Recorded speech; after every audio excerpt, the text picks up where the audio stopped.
Hey, I'm Chris, and this is MMA for You. I'm going to be doing my post-fight analysis for UFC 204, but before I get into that, I do have some things to announce, and there are pretty much housekeeping notes. Due to the time that these shows take and the fact that I have like a full-time job trying to become a writer and whatnot, I have decided to do a lot less shows. I am not suspending MMA for You or anything like that, but I am going to just start doing prediction shows for like the big pay-per-views, probably the Fox cards, and maybe some of the UFC events that have title fights. Um, Probably will not do prediction shows anymore for Bellator. I'd like to still support Invicta, so I'll probably still do predictions and whatnot for Invicta shows, and I'll probably still do the Q&A. But for the most part, it's just gonna be like the pay-per-views for sure, Invicta for sure, probably the UFC on Fox cards, and probably like the FS1 and our Fight Pass cards that have title fights. Otherwise, I just it's the show's like taking way too much of my time to do shows and whatnot. The show is, MMA for You is getting bigger, but by getting bigger, I have also had noticed a lot of people demand more from me. Also get a lot more criticism. So it's just becoming more of a job and less of something fun that I do on the side. Um, but like I said, I'll still do the big shows. It'll still be with the quality that you guys expect from me. Um, but yeah, like some FS1 shows and whatnot, Fight Pass cards, Ultimate Fighter finales. For the most part, I'm probably going to suspend doing those shows for the time being. Still do the post-fight analysis for shows that I do as well, the Q&A and whatnot.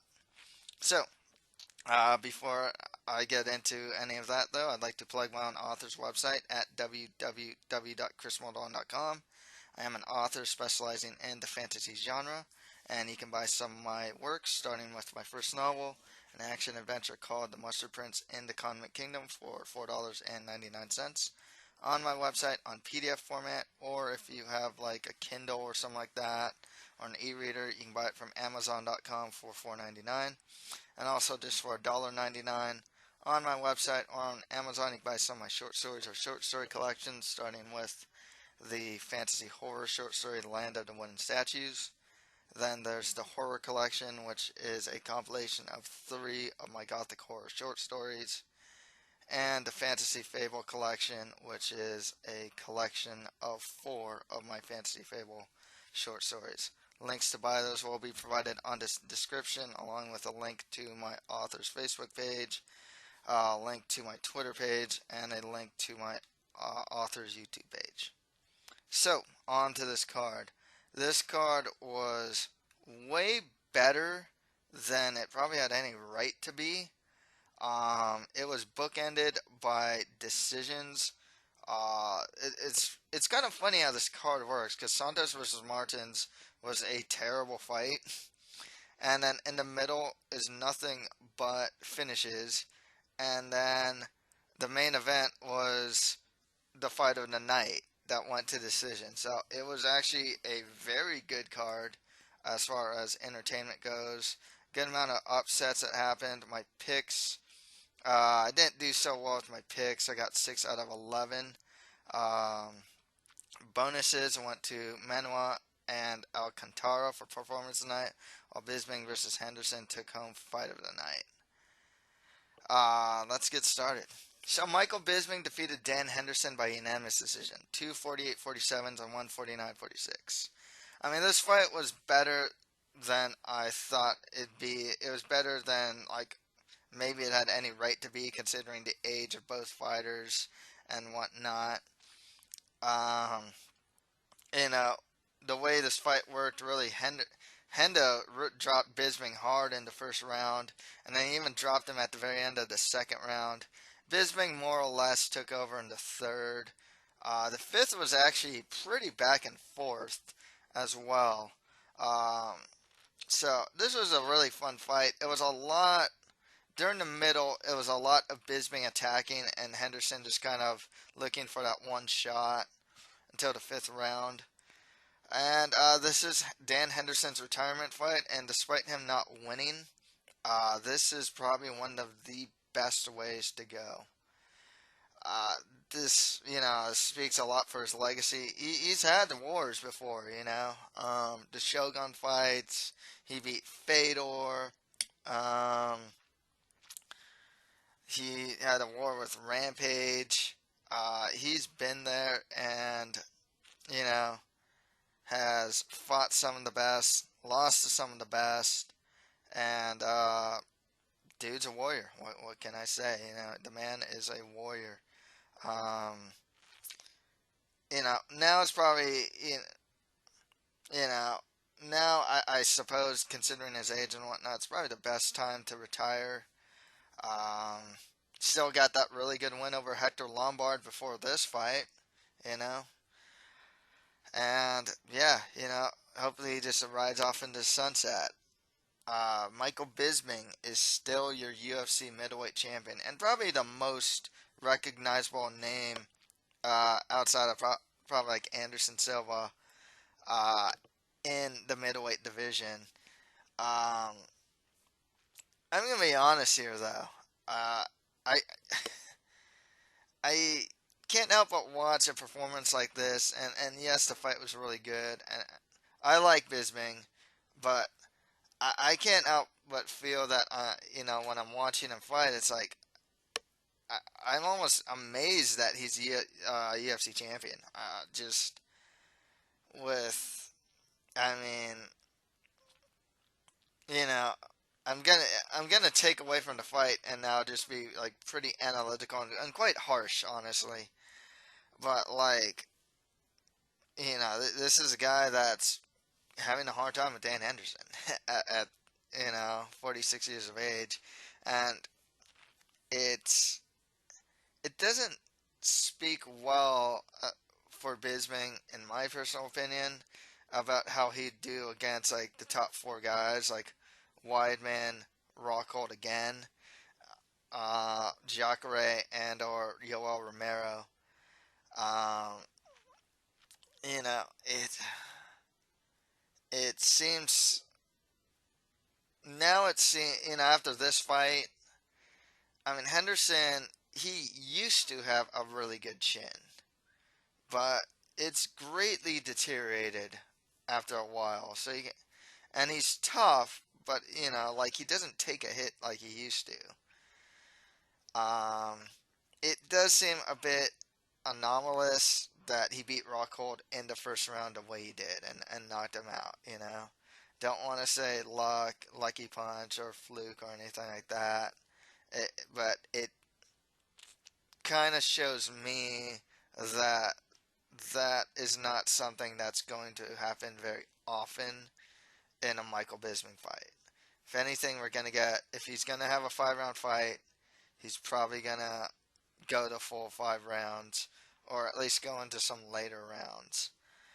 And man, the guy he gets hit clean so much. I don't, like, it can be against CB Dollaway. It can be against like some of the lower guys of the division, or it can be against the higher guys of the division. But like, it just seems like Bisping is the type of guy that gets in trouble a lot, like during his fights. He's a fun champion. I'm not gonna lie, but like, obviously I can't predict the future, but just looking at his skill set, looking at his deficiencies, I mean, I just can't help but feel that like a Romero, a Weidman, Rockhold, or Jacare isn't just going to beat him quite easily. I'd even argue at this point Musasi could probably beat him. Probably maybe even Derek Brunson or Robert Whitaker. It's like he's got a lot of good traits, but he's also got some like defensive liabilities. He recovers well. Like despite knocking out Rockhold in the first round, like he was hitting Henderson with some pretty flush shots, and I mean not heavy-handed. I don't know how else to say it. He just does not appear to be heavy-handed, and defensively, I mean, this is a guy that gets hit clean, countered quite easily, to be honest with you.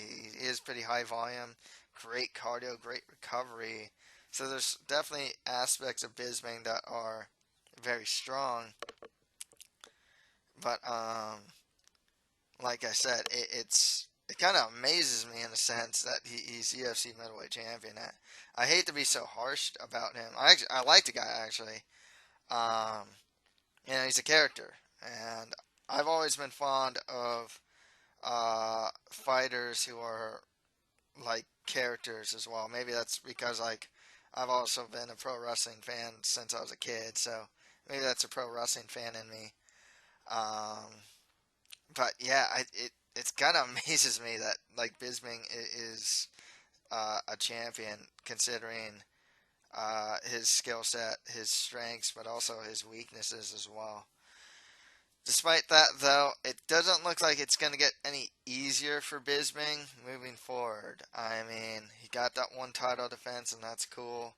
But, I mean, there's the winner of Yoel Romero versus Chris Weidman in the wings, or the winner of Rockhold versus Jacare 2 in the wings. Uh, Gegard Mousasi is coming off that big win over Vitor. I mean, that's not the worst fight you can do. Derek Brunson also fights Whitaker. I wouldn't do that fight. I wouldn't choose that fight over any of like these top, like Mousasi, Rockhold, Jacare, Weidman, or Romero. Heck, Tim Kennedy fights Rashad Evans, and Tim Kennedy has beaten Michael Bisping before. So there are a lot of fights for Michael Bisping moving forward. Dan Henderson, like I said, I hope he retires and just has a great life, you know. And if the UFC, if he wants it, if the UFC can give him one of those cushy jobs that like Hughes or Liddell has, that'd be cool too. Next fight after that, Gegard Mousasi defeated Vitor Belfort by TKO in the second round. Apparently, from what I read, Vitor has retired after this fight. His not is not as ceremonious as Henderson's retirement. Um, Belfort without TRT is what you see now. He still has fast hands. He still looks like he hits hard, but he has huge confidence issues. And against a guy like Mousasi, who, like I said, that Uriah Hall like knockout, spinning back kick to the face, and then a flying knee to put Mousasi out, and he wasn't even totally out. Um, Vitor hits hard and can probably knock out anyone, but Mousasi's got a chin on him. He's also generally good defensively too. Same with Mousasi. Excuse me. Mousasi, he's fighting on the outside. He showed up really good jab. He's a really good boxer. And then he, hit him with this really nice head kick that started the end of it all. Bufford actually stayed tough after the head kick, but then once he was down on the ground and pounded out, I mean, that was it. That's pretty much the best win of Mousasi's career arguably the best win of his career at this point.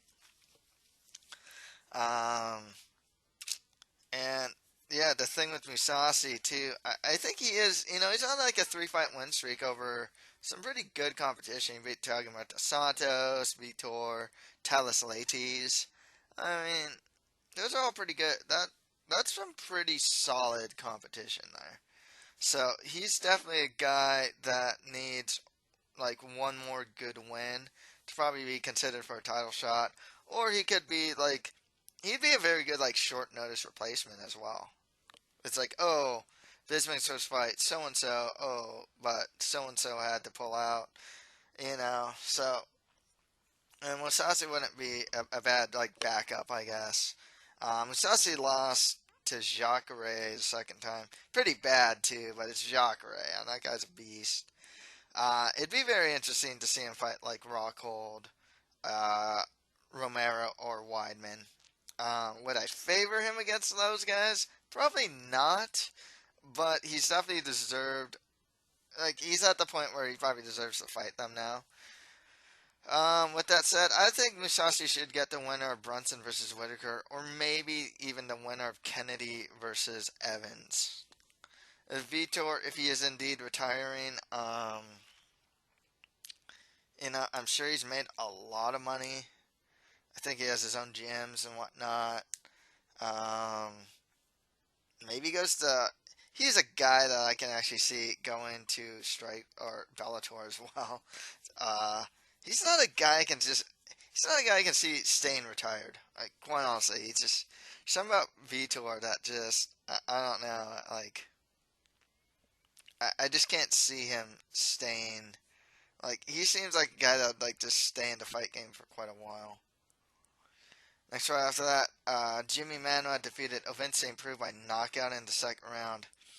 So, the first round was good for OSP, especially when he was able to out wrestle and just out grapple him, and you could see his weight was on him and whatnot. I thought Manuwa was out striking him, but then OSP was out grappling him, and I thought OSP got the first round. And then the second round happened, and I can't help, like, I'm watching this with a friend, and I'm like, why is OSP just standing there? Like, I mean, maybe he was tired, because he has some suspect cardio, but, like, he just seemingly stopped fighting in that second round. Granted, I mean, Manuel hit him with some body punches, but before, like, the beginning of the end, pretty much, I mean, he was just, like, he would just literally stand there and get hit. Like, I was, like, baffled. I think he went for a takedown and got stuffed, and that was kind of it. And then Manuwa just kind of took over. I really like Manuwa's attack to the body. That was great stuff in the second round. And the set that just put him away, OSP was just done. And the way, dude, that he just collapsed. I mean, he got knocked out stanky leg style, This was the biggest win of Jimmy Manuwa's career. He's a guy that was always just kind of like, he has some talent. He's actually pretty technically sound. He hits hard. He's a good size for the division. A legit 205er. It's just, he he got knocked out by Gustafsson, got knocked out by Rumble, and it's like, you don't really think much of him. But, he beat a guy like OSP, who's a ranked fighter. And, he looked good, dude, in this one, too. Maybe he gets, like, the winner Bader versus Antonio Ruggiero Nogueira next. Can always go Manuel Shogun. I wouldn't mind seeing Manuel fight the winner of Serkinov versus Krylov, which is happening, like a month or two. But yeah, it's nice that there's kind of like new blood. It's kind of old to say new blood is kind of weird because Manuel is not a young guy, but he hasn't been fighting that long. But, at the very least, Manuwa should be getting some, like, big fights after this. OSP, what to do with OSP besides, dude has needed to get out of his camp for the longest time. I mean, and it's no offense to his camp, it's a small camp, and throughout his career, you can watch it and see it in Strikeforce, you can see it here. I mean, the guy just never put it all together on a technical level. And yeah, it's hard not to blame the camp for that. It's just like he's this really awkward striker. Like, he hits hard, can't, his feet are not always positioned well when he strikes. uh, but he's big and he's athletic and has managed to get far with just that almost, but the technical is always going to work against him. That's the thing with OSP. With that said, I mean, he can get the loser of Antonio Rogério Nogueira versus Bader. He's already fought Bader and lost to him. He hasn't fought Gustafsson yet, but Gustafsson's coming off a win. But like, it'd be an interesting fight. The loser of Serkinov versus Krylov wouldn't be too bad against OSP. So I mean, there's good fights where there's some good fights, but like I can't help but feel that OSP is like he has reached his height. He fought for that interim title, and that is seemingly the highest he's gonna go. Like, and then he lost to Manuwa here. I can't help but like I can't really see him getting another title shot. To be perfectly honest with you, and I can't really see him getting better because he's been fighting for a while now. Um, so I mean we'll see though where he goes. Next fight after that, Stefan Struve defeated Daniel Emelianchuk by Darce in the second round. Um, Good win for Struve. I liked what I saw from him on the ground. I don't think he's ever gonna be this range striker that we want him to be. It's like, man, if this guy had a jab, he'd be awesome. Dude, he's never. It seems like he's never gonna get a jab. It's just, I don't see it for some reason. He's 7 foot tall and looks like an infighter. Like he has better knees and like hooks and knees than he does like straight punches. I for whatever reason. Um, he also doesn't seem like he has like much of the athletic ability. Like once guys get in on him, like he gets hit. Like he's not gonna have the head movement to really like dodge punches, especially if they're like overhands from like shorter guys. It like he has liabilities. Being 7 foot tall helps him, I guess, but it also hurts him too. I don't think it's got. I I can't see too many things being fixed with Struve. However, I did like that he was taking the fight to the ground. He front chokes, triangle chokes. He was taking the back pretty well. He has that ability on the ground, and that's a pretty strong ability to have. To have a pretty, good ground game, and he's a big guy too, so that makes it like pretty tough to battle. Standing, surprisingly, is probably one of the better places you want to fight Struve, but I think Struve's just got a pretty underrated ground game. Long arms, good for Darces. Long legs are good for triangles. And he seems to have some inclination to take the back, too. I would like to see Struve try and take more fights to the ground. Um, but I don't know if it's really in his nature, too. It seemed like he took the fight to the ground because Daniel Emelianchuk initiated the clinch. And then Leonchuk's never been finished, so that's actually a pretty good feather on his cap, all things considered. I mean, Leonchuk's just unheralded, but he was coming off a win streak. He's proven to be something of a solid but not spectacular guy, and Struve was the first guy to finish him in a technical way too. Like on the ground, Struve's not that bad. With that said, Struve. He can get like the winner of like Francis Gano versus Anthony Hamilton, winner of Derek Lewis versus Marcin Tybera, um, Timothy Johnson. Who else? Just some guys that are coming up. Wouldn't be the worst thing for him. I mean, if you wanted to go like Stephen Struve, Josh Barnett, I guess he can do that. It'd be interesting at the very least. But I'd like to see Struve fight more of like those up and comers at this point, because they seem to be closer to his level. With Emelianenko, he can just fight more lower to mid-tier guys of the division. Next fight after that, Mirsad Bektic defeated Russell Doan by rear naked choke in the first round. The comparisons between Bektic and OSP, or GSP, excuse me, are there. Uh, like, you see him, like, go for the blast double on, like, Russell Doan, and it's just like, wow, it just kind of looks like how GSP did it, you know? But, like, you know, you might, it's a prospect. So, against a guy that was taken to fight on short notice that usually fights at 135. So, Mirsad Bektic is definitely one of the, if not, like, probably, like, the top three, like, best prospects in MMA right now.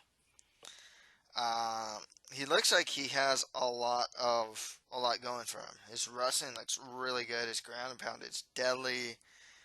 His stand-up looks like it's improving every time out, and he's a strong dude.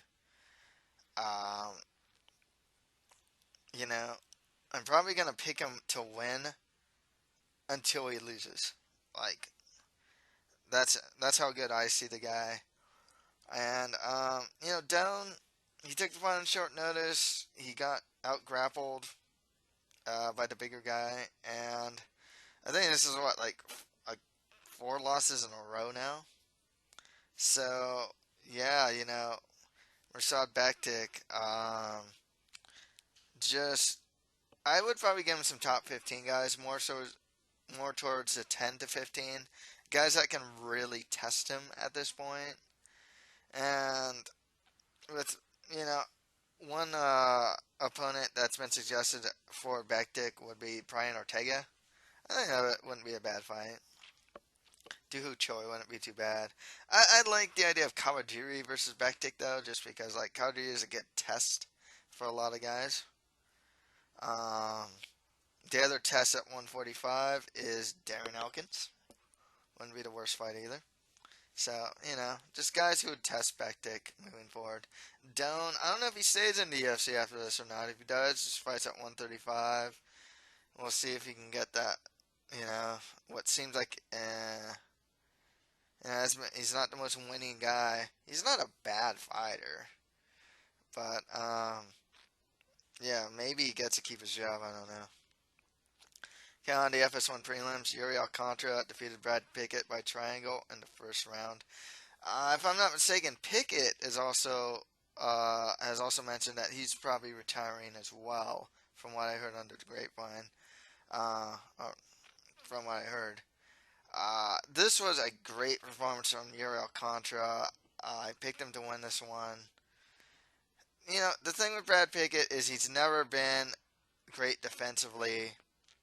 And, like, the only way I saw Pickett winning, honestly, is if he wrestled with Alcantara. The problem with Alcantara is Alcantara just beat him to the punch or knee or whatever he wanted to throw at Pickett. And then once he dropped him, I mean, went to mount. I mean, this was just beautiful stuff here. I mean, it was just like armbar to triangle. I mean, it was just mount. It was like mount. There's some ground and pound to an armbar to a triangle. I mean, it's just. That's some beautiful jiu-jitsu there from Yuri Alcantara. I mean, Yuri Alcantara, he's always had good stand-up. He's always had power. And his BJJ is really good. His problem is wrestling and the fact that he gets way too content off of his back. Otherwise, I mean, the guy he lost to was Frankie Saenz. Nothing wrong with losing Frankie Saenz, per se. He's a good wrestler. I mean, just from a stylistic standpoint, that's not a good stylistic fight for Alcantara. And he lost to Jimmy Rivera, and Jimmy Rivera's like totally coming up. So it's like Alcantara's older, but he can still. I think he can still hang with at least the top 15 guys. That's who he should probably be fighting next. With Pickett, I mean, he's not like this is like more of what's to come with him if he keeps fighting good guys. Even if he fights some lower level guys, I mean, you know, he's lost to some guys like your Chico Camises and whatnot as well at 125. So, I don't, and even against Francisco Rivera, I don't think he deserved to win, to be honest with you.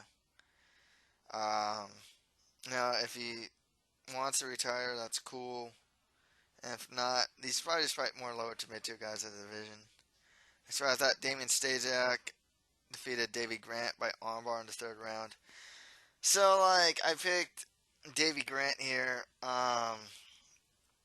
Man, this guy's fight IQ is just terrible. Like, I don't know how else to say it. He was just beating Stasiak up on the feet, and even when he was on his back against Stasiak, he can get back to his feet when he's taken down. The only problem is, for some reason, Grant wanted to initiate the grappling.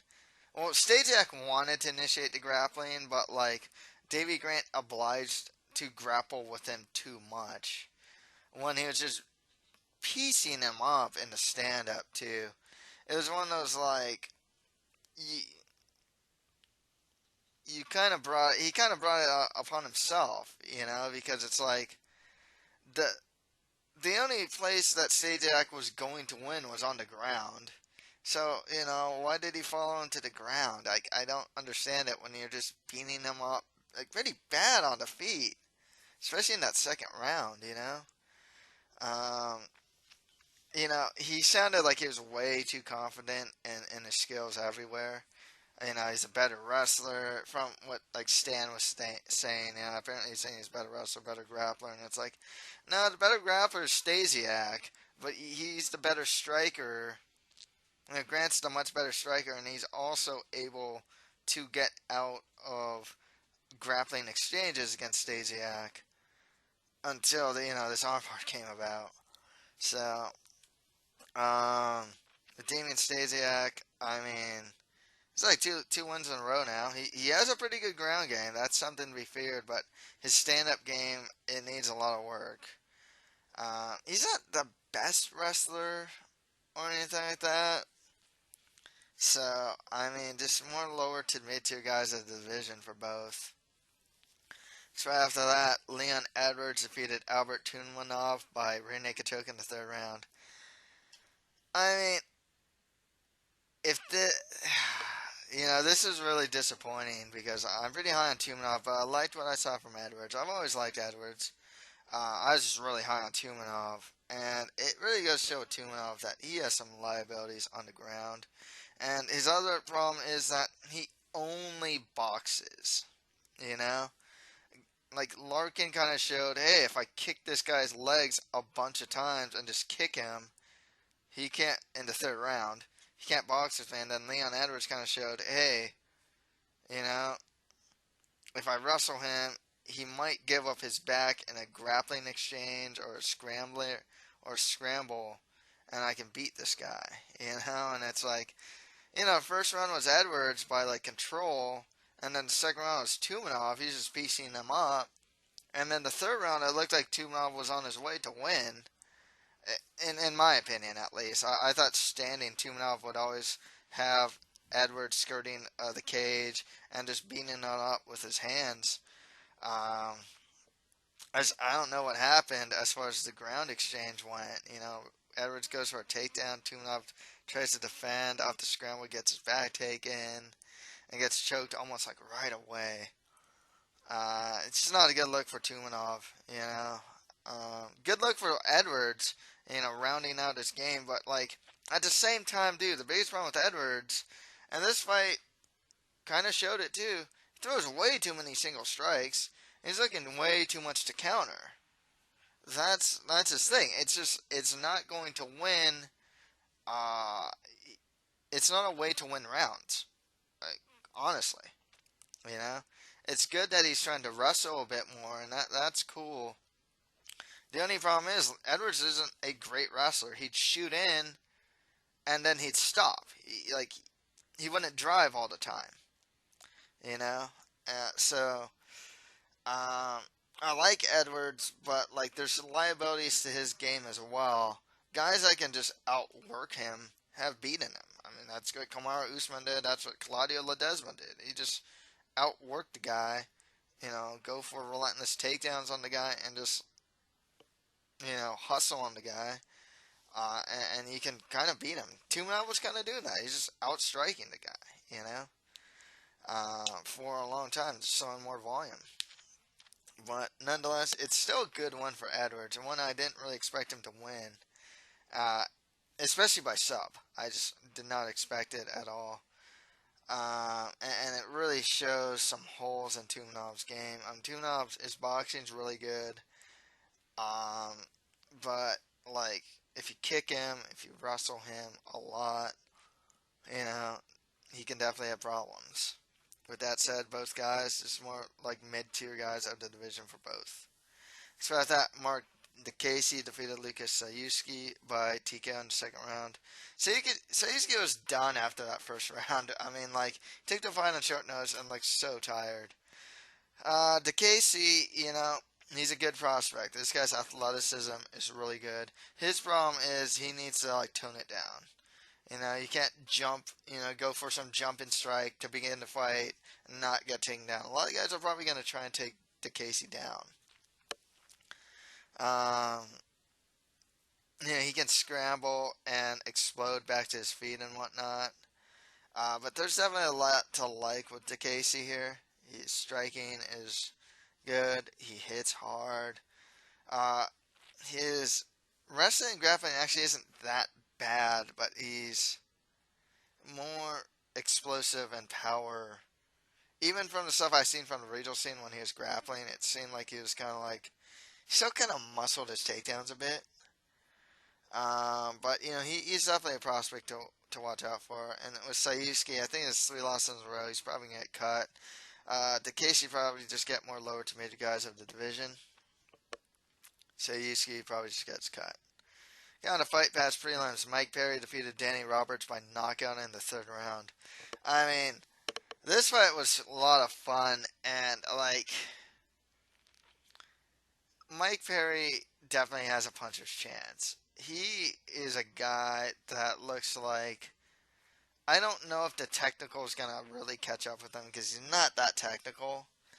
But I see him as topping out as something of a fun action fighter at this point. I mean, I know it's only 2 fights in. He's still very much a prospect, but like he has some real defensive liabilities standing. I mean, if he wasn't like as tough as he was and didn't have as good of a chin, I mean, he was getting hit hard by some shots from Danny Roberts. Um, and there's an argument that if Roberts didn't get hurt at that very end of the third round, that he may have been able to get the decision. Maybe. Because he was getting dropped a lot. That's the other thing, too. It goes to show Mike Perry's power. Um, but, you know, man, Mike Perry's a guy that I have to say is really hard moving forward. I haven't picked him correctly, but when people ask me, oh, who are some upsets? Oh, Mike Perry. Even against Hung Yu Lim. I was talking to some guy. I was like, oh yeah, Mike Perry. Dude, that guy hits hard, and Hung Yu Lim isn't good defensively. Oh, Mike Perry won. Oh, someone asked me again, hey, what are some upsets? Right? You can check him out in the comments. Oh, Mike Perry. He always has a puncher's chance. That's what I said. He has a puncher's chance. Yeah. Oh, guess what? He won. you know.